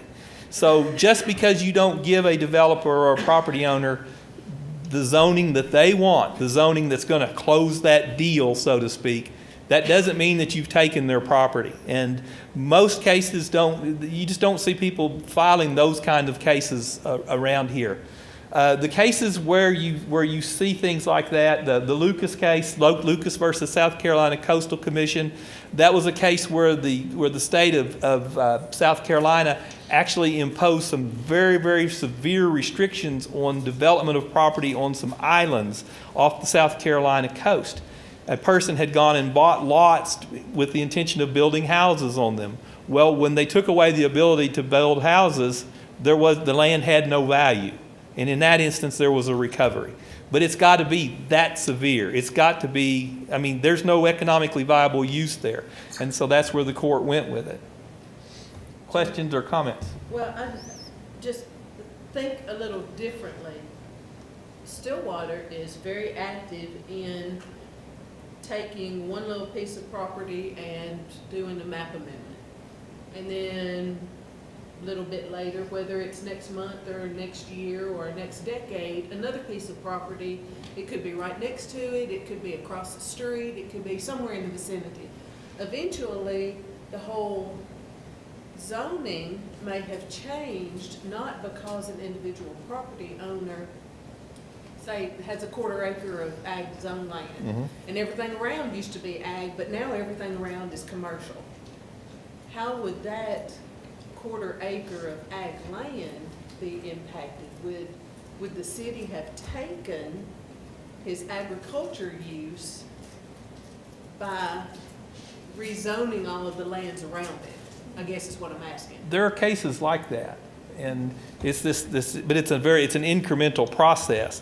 But the case doesn't become ripe, which is the term that lawyers use, where you can actually go and sue until that property owner, the one whose property's now been surrounded by uses that are different and have rendered that use economically unviable, they don't have a right to sue until they try to rezone that property themselves, and they're denied. Once that happens, then there's an argument that a taking has occurred. But it does happen. It just over through this incremental process that can happen. But only if there is no economic value. No economic value. That is the key. No, I mean, it's always a reasonableness analysis. And one thing that I will tell you about courts is that when they look at, because zoning is a legislative function, it's important to know that the courts will defer to the legislative entity's judgment every time. That's why they use a reasonable relationship test. They don't apply these intermediate standards like important governmental interest served or strict scrutiny. They use the basic, there has to be some logical relationship between what the government's doing and what the result was. And if you can link those two up, you're in good shape. And that happens more often than not. Now, there's a cousin to regulatory takings that's been the subject of a lot of zoning cases lately, and it's called exaction. And it's it's a form of, it's another, I don't really want to call it a taking, but it is it is definitely a substantive due process violation. And it's this idea that you extract fees or some kind of a concession from a property owner as a condition of rezoning to a more intensive use. And it comes in more often than not in cases involving impact fees. And we don't use impact fees a whole lot here. We use them some, but a lot of cities in Oklahoma do. Broken Arrow uses a lot of different impact fees. And what happens is that if the fees are excessive, or if the fees are not related to the purpose, to some legitimate purpose, then the courts will strike them down. There's actually 2 cases that came down, not the last 10 or 15 years. A case called Nolan versus California Coastal Commission, and then more recently Dolan versus City of Tigard, Oregon. And in those cases, they created basically the test that you use in exactation arguments. And that is that there's got to be some essential nexus between what the city is taking from the property owner and the purpose of the exaction. So in other words, for Broken Arrow, for example, they took a lot of right-of-way. If you were going to build a subdivision, they wanted deceleration lanes. And so you had to give them a certain amount of land so that a deceleration lane could be built. Or worse, in some instances, they made you build it. So the relationship, but they based it on traffic studies. You get the traffic study out, and you can show that you're going to build this many houses. We know there are going to be this many cars going down this road, and we need to have additional capacity. So to provide for that additional capacity, they created this, either you gave them the land for it or you paid a fee. And so in that case, there's a relationship between the fee and the purpose. And if you can mix those up, you can meet that essential nexus test, you're in good shape. The other part of it, the Dolan case, which was the case in Tigard, Washington, where they basically required the granting of green space. If you've ever been to Portland, Oregon, there are all kinds of green belts all over Portland. And those are statutorily mandated. They have this mix of green to fully developed property, particularly when you get out into the suburbs like Tigard and Bend, one of the suburbs out there. But anyways, in that case, they required, what the exaction that they took was to have this green space. Well, they had so much green space, they couldn't link it up. And so the court created a proportionality requirement. So the amount that they take has to be equal to the impact that it makes. And so that's the other part of it. First, you have to show that there's a relationship between what it is that you're taking and the need or the purpose for it. And then you have to show that the amount that you're taking is proportional to what you need. If you can meet those two tests, you can use exactions, you can use impact fees or any of these things. How does that link in, like on a, maybe this is a completely different topic, but building permits and transportation fees on a building permit? Transportation fees are exactions. Think about it, because you look at impact on, that's what your study is for, your impact on the traffic flow. You build an apartment complex with 800 units, you're going to impact traffic flow. So you can charge them a fee to offset that, because you're going to have to take that money and build additional capacity. Is there a formula that they make for X size lot or residential single family? It's this formula that goes into a $500 transportation fee? Or? There is a formula in our land development code, and it's based on residential has a different formula than commercial does. The only other comment I would make about exactions is that there's basically two contexts in which they occur. One is where you actually create an ordinance that says this is how you'll do it. And if that ordinance it doesn't meet the Nolan-Dolan test, as we call it, then that ordinance would be facially invalid. Although you don't really get to take a facial attack on it, you actually have to suffer some damage before you can sue on it. The other one is what we call as applied. And that's where, say, you came in front of the Planning Commission and the Planning Commission said you're going to have to pay all of these fees, and the Planning Commission has required an excessive amount of fees, or there's not, so they can't meet the proportionality requirement. So it comes in either one of those contexts. It's not a huge thing here, obviously, because we don't charge a whole lot of fees like that, but other cities in Oklahoma do, and it has come back to haunt them on occasion. Questions or comments on this? Okay, the next one's one of our other favorites that we hear all the time is spot zoning. And that's basically, as I have here, just rezoning a relatively small area of land for a use significantly different than from that allowed by the zoning regulations applicable to the immediate surrounding area. Now, it's not necessarily illegal to spot zone, but if you do it, the consequences are pretty bad. It's like everything else. It's another factual intensive inquiry. And what you really want to look at is how extreme the deviation is from the area. Paula mentioned the parking lot. And that's the one that when we started talking about spot zoning, it was just like, oh yeah, the parking lot. Is that parking lot spot zoning? Well, my argument is no, because it's not really that different from the area. You do have parking as an accessory use in that zoning classification. Parking is part of it. The situation here is that you created a planned unit development to accommodate more for a use that was already there.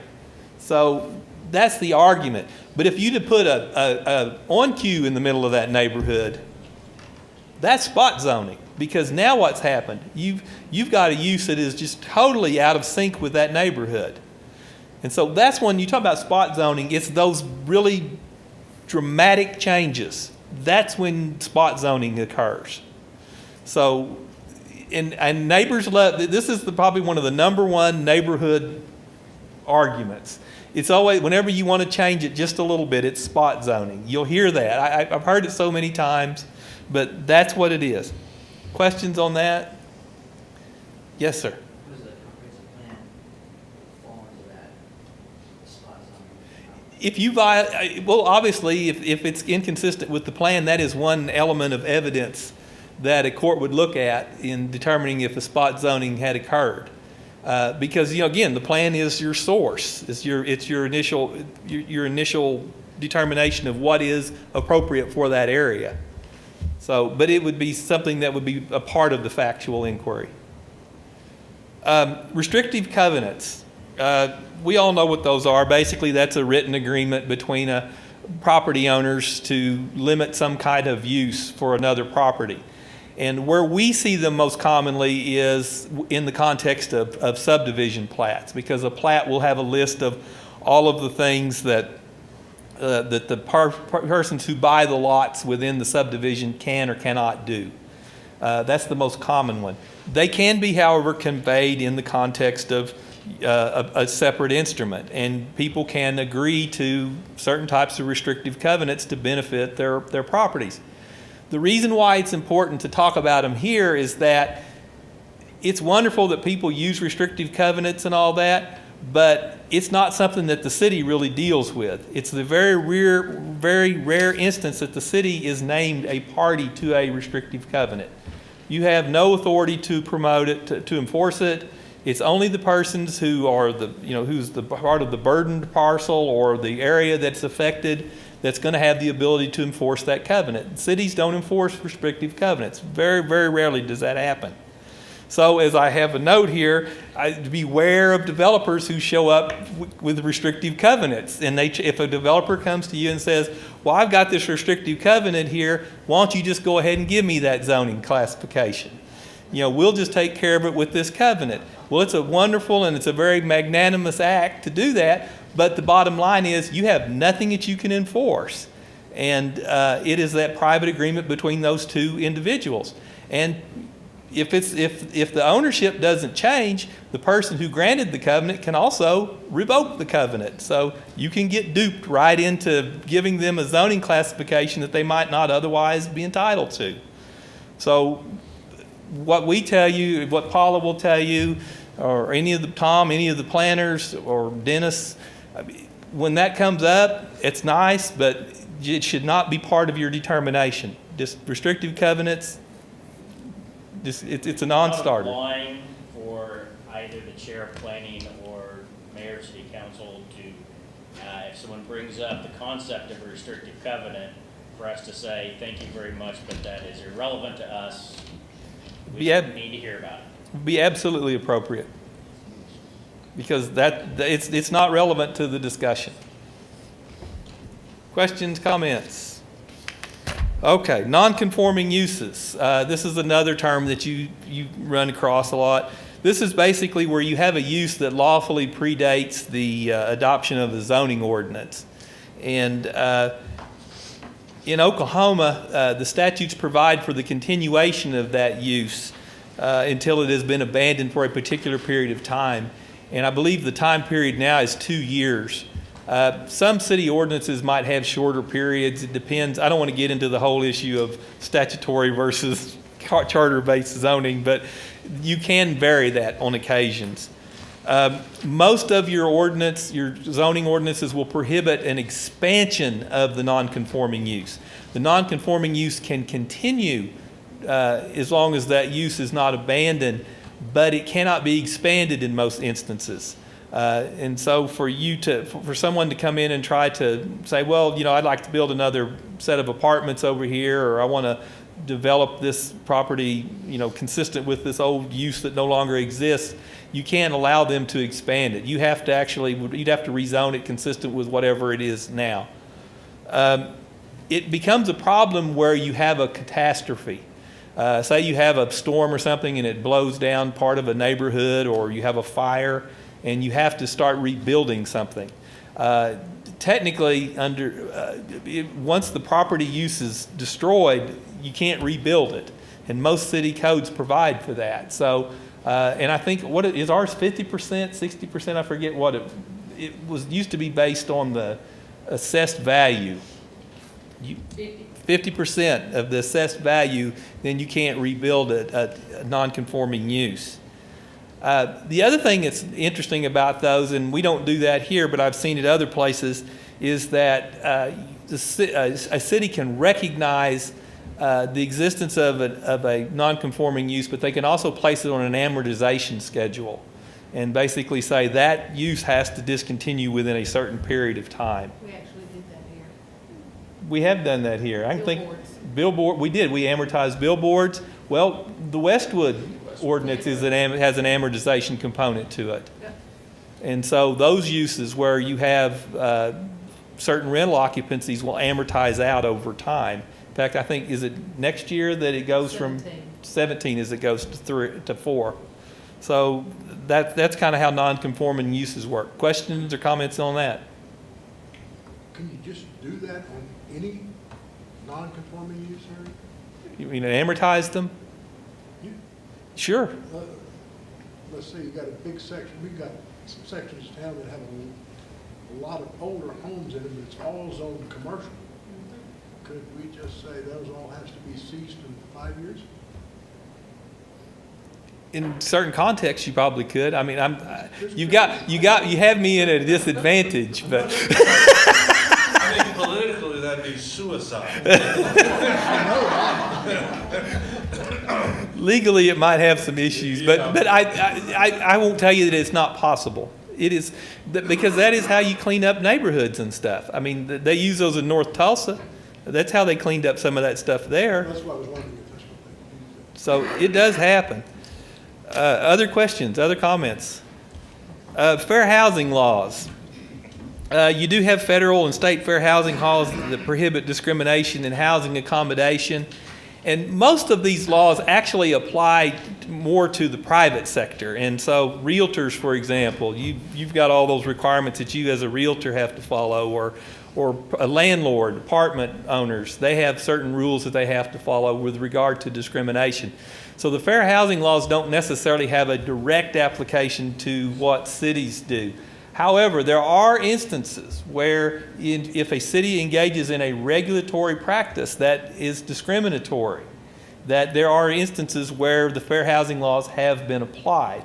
And so if you pass a regulation that has the impact of discriminating against a protected group, then you could be subject to prosecution by the feds, the U.S. Attorney's Office. So if we zoned out something, it used to be an allowed use. No, you have to zone out a group. You have to somebody that's protected by the fair housing laws. The example that comes up a lot is senior housing, because we talked about senior housing before. Actually, under the fair housing laws, there's a way to do it.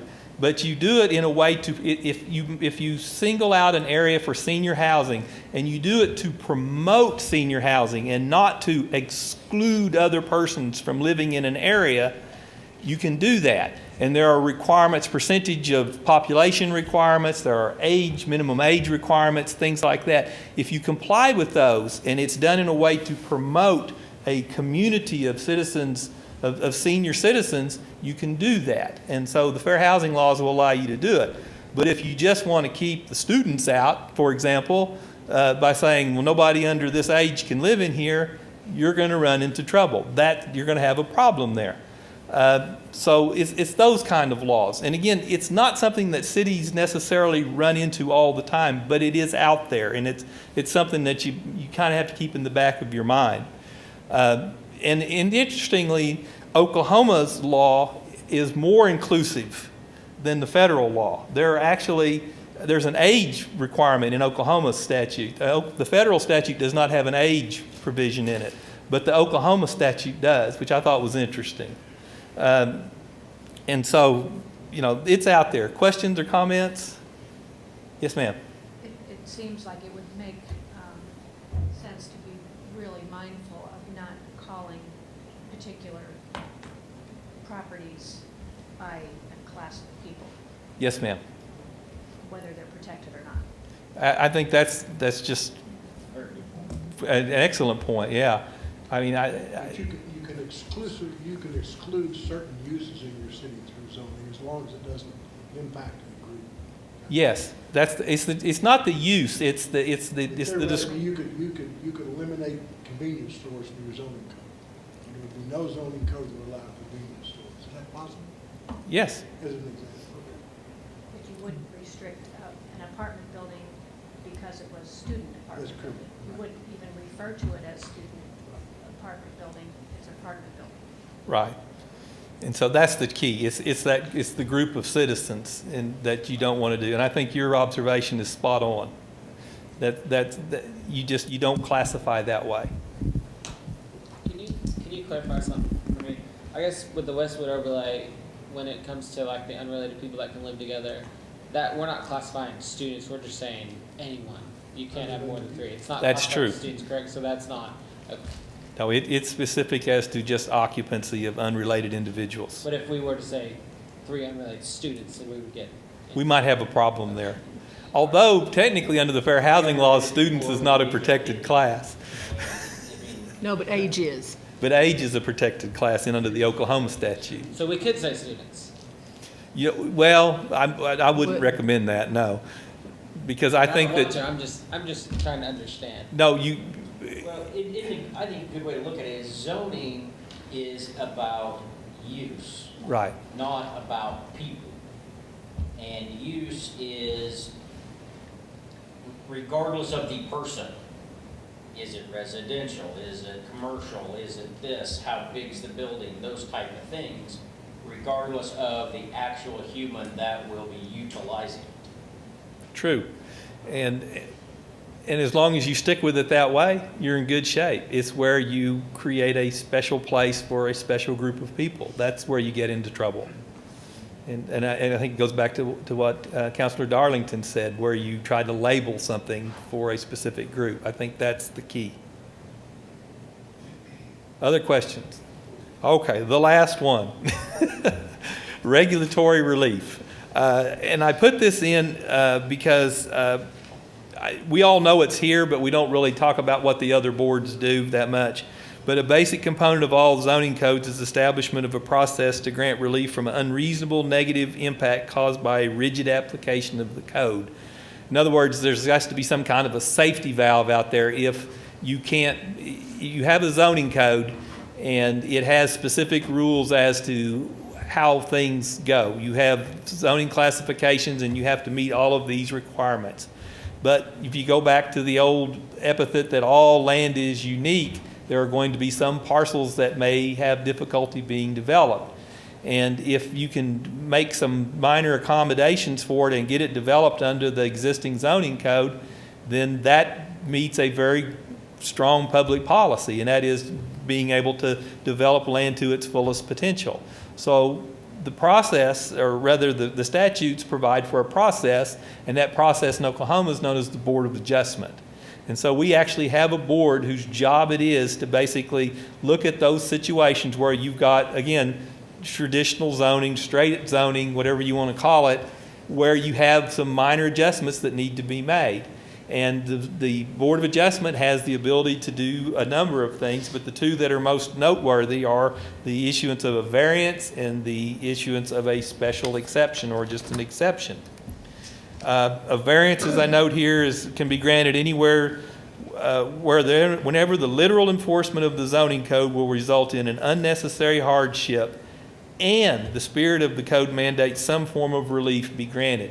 So it's not just that you have a hardship. There's got to be some overriding policy that says, we need to be able to deal with this kind of hardship. And so if you can do that, then that's where a variance comes in. And as I note here in the paper, there's 4 criteria that absolutely must be met before a variance can be granted. And that's what the Board of Adjustment's job is that someone will come to the Board of Adjustment and they will ask for a variance. And the variance can be in the form of, there's all kinds of things. Most of our variances are setback lines. Mm-hmm. We get lots of setback variances requests because a builder has put a house on the lot the wrong way, and so you're encroaching into the building lines or something like that. So this variance is appropriate, and I've listed the things. I won't get into a long discussion about what each one of them are, but I mean basically, number 1, application of the ordinance to the particular piece of property creates an unnecessary hardship. Is it a hardship? And you look at the board will look at whether there's actually something that is wrong here. Is there is this party truly aggrieved? And it's not financial. And it's not financial. That's the key. The courts will always say it's not financial, can never be a financial hardship, but it's always financial. So, 'cause it's always about the money. But it will lead to a financial hardship. But certainly financial hardship alone, it's a non-starter. The conditions are peculiar to the particular piece of property. We go back again to talking about the uniqueness of property. Relief, if granted, would cause substantial detriment of the Would public not. good. Would not cause. Would we not. left out a word. I did leave out a word, didn't I? Well, I was typing fast. We'll fix that for you. Are you sure? Yeah, would not cause substantial detriment. Yeah, that's right. I used to remember these. You got me. Okay, would not cause a substantial detriment to the public good. Again, you're not violating that general public policy.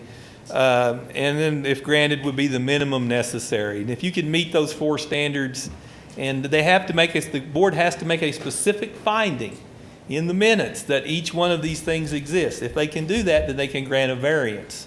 And that variance will make it possible for that property to be developed in that manner. The other one's called well, let me back up.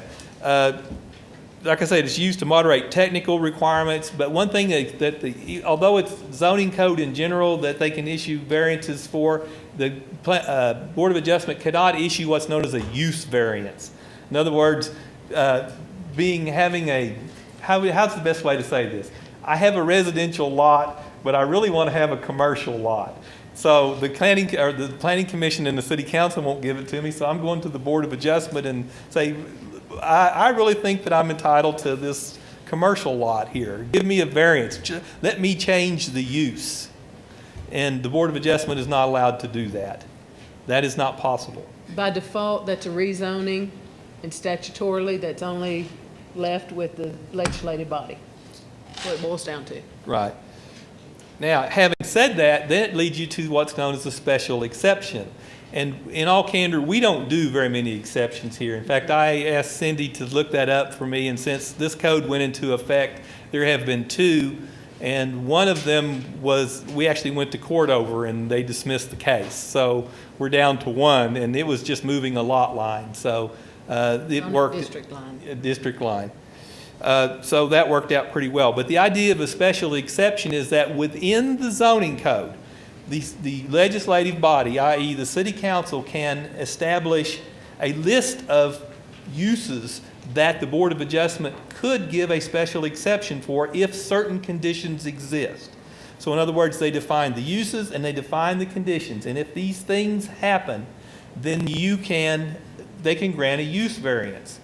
Our code does not provide for those. Other than oil and gas and maybe moving the zoning line, that's it. But if you look at Tulsa, for example, if you want to have a home occupation, there is a provision in the residential zoning code that sets forth what conditions have to be in place before a home occupation exception can be granted. And so that's how it works. So we don't do that much here, and again, when we redo the code, it may be that we add this, but my experience has been that most smaller cities do not. But it is out there, and it is something that is possible. The other thing that a Board of Adjustment can do is vary an administrative determination based upon the zoning code, and they kind of act as an appellate tribunal for that. And I'm trying to think of one. I don't know that it's ever happened here, has it? Oh, yes. I remember one. Folks disagree with staff quite often. Okay. Yes. You had one when you were sitting on the board. Yes. Yeah, yeah. Well, I remember one in Tulsa, they didn't like a legal opinion that we wrote, and it involved the zoning code, so Yeah. they took it to the Board of Adjustment, and then I took it to district court and got my own board reversed. So, Usually they are, and the Building Trades Board acts the same way to hear appeals. It's an appeal to a staff determination of the code is what it is. And the board is tasked with affirming staff's determination or not. And that's the only action that can be taken. They can't proceed to a remedy All it is an appeal. Did staff interpret the law right, or Right. did they not? Well, that's all I have. Anybody have any questions, comments? None? Before we leave, a couple of housekeeping things. Okay. Okay, we have not set the session 2 yet. We'll be looking at later in the summer, maybe even into early fall. The mayor and Councilor Darlington sit on Land Development Ad Hoc Committee, and we'll be talking about that at 7:30 Thursday morning.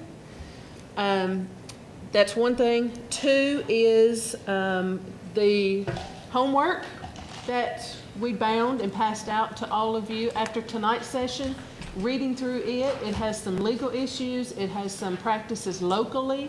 It even talks about the difference between Euclidean zoning and form-based code that we'll be addressing later on in a few months with the Planning Commission and then the City Council. I also have, and this was just presented, OML puts on Planning Commissioner and Board of Adjustment Workshop. And this was the Planning Commission component of it. I have copies if you wish to have it also. And, Who presented that at the OML conference? well, former president, the past president of OCAPA, which is the Oklahoma chapter of APA, presented this particular piece that I was there and had a presentation. Also, if that's what you're getting at, thank you. On the Oklahoma chapter of the American Planning Association, this is the Oklahoma Planning Commissioner's Manual. And it has a lot of tremendous information in it. I did not make copies for everybody since it's online. I do have a sheet in your homework binder that written on the side, it's this front page copied, and then on the side it has the link to where it's found on OCAPA's website. If you want a hard copy, and I know Mr. McClenny wants a hard copy, if any of y'all want a hard copy, please let me know and we will make some of them for you instead of reading it online. But this is a great tool. It gets into a lot more detail than what John has covered or what I will cover, but it can come in handy. You can carry it with you up here at Planning Commission meetings. Even the counselors, I believe, would benefit from understanding the background and all that the Planning Commission is tasked with as well. So let me know if you need any of that.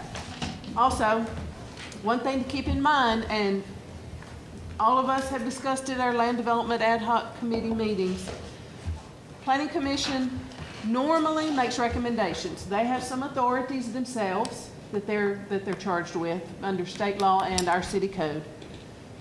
But those recommendations go to the City Council as the legislative body, are the ones that make the laws. Staff enforces those laws. Staff does not make the laws. We might recommend some changes to each of you bodies independently and then work its way through the process. But Planning Commission recommends, Council actually makes the laws. We enforce the laws as best we can under the policy and guidance and direction that you've given to the city manager for those to be applied throughout the community. When you see issues that come up, and sometimes they reoccur, the issues do, the council can say, Mr. Galloway, we want your staff to take a look at changing this law. But we don't just arbitrarily go out there and do it. Citizens can come to us and say, we're having a tremendous issue out here. I meet monthly with the home builders group. And up until recently, any of their issues that they regularly encountered, they would bring that to our attention and we would work on changing those laws through the Planning Commission and or the City Council. So just keep all of that in mind, how, just from a zoning standpoint tonight, we all work together. And that's all I've got tonight. Well, thank you for spending the evening with us. And if you have any questions, call our office. Dennis and I are there. We can certainly answer any questions you have. Obviously, Paula and her staff will be more than happy to do that. And we're here to help you any way we can. So thank you. Overtime slips go to the mayor. I can do it. Now, how do you adjourn a joint session? Just tell them bye? Bye. Bye.